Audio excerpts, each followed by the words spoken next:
ನಾ ಏನು ಅನ್ಸಿಲ್ಲ ನನಗಾಗ ಅತ್ತ ಮಂದಿ ಆಮ ಮಂದಿ ಯಾರು ಅಲ್ಲೇ ಒಬ್ಬ ಗ್ಯಾರೇಜ್ದಾಗ ಕೂತಿದ್ದ ಆಮ ಅವ್ನು ದಾಟಿ ಅವ್ನು ನೋಡೇ ಇಲ್ಲ ಅವ್ನು ಬಿದ್ದಿದ್ದ ಮುಂದೆ ನಮ್ಮ ಮಾರಾಟ ಹುಡುಗ ಇಲ್ಲಿ ಹತ್ತಿರ ಆಗಿದ್ದ ಬೈಕಿನ ತಕ ಆಮ ಅವನು ನೋಡಿದ್ದ ಈ ಕೈ ಮಾಡಿನ ಬಾರು ಮರ ಹತ್ತ ಬಿದ್ದಮ್ಮ ಹೇಳಕ್ಕೆ ಬರಲಿಲ್ಲ ಎಷ್ಟು ಸುಮಾರು ಮಾ ಹಾಂ ಟೈಮ್ ಎಷ್ಟಾಗಿದ್ದಮ್ಮ ಇದೈತಾಗ ಹ್ಞೂ 11 ಆಗಿರ್ತಪ್ಪ ನೀ ಎದಕ್ಕೆ ಹೋಗ್ಬೇಕಮ್ಮ ಅವ್ರು ತಂದು ಕೊಡ್ತಿಲ್ಲ ಮನೆಗೆ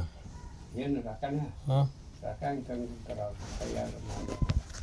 ಅದು ರೊಕ್ಕ ತೊಗೊಂಡಿನ ಅದು ಇಲ್ಲೋ ಮರಾಯ ಹ್ಞೂ ಕಷ್ಟ ಮಾಡ್ಸೋಳಕ್ಕೆ ವಾದ್ನೆ ಅವ್ನು ಕೂತು ಬ್ಯಾಸೋತ್ ಒಂದು ತಾಸು 2 ತಾಸು ಕೂತು ಹೊಳ್ಳಿ ಬಂದೆ ಹ್ಞೂ ಹೊಳ್ಳಿ ಬರುಕ ಆ ಗ್ಯಾರೇಜ್ ದಾಟಿನಿ ಅವ್ನು ಯಾವನು ಅವ್ನು ನಡು ಹಾಕಿತ್ತು ನಾನು ಹೊಳೆ ಇದು ಕರ್ರು ಹುಡುಗ ಮುಂದೆ ಹಾಕಿ ಹ್ಞೂ ಮಣ್ಣಿಂದ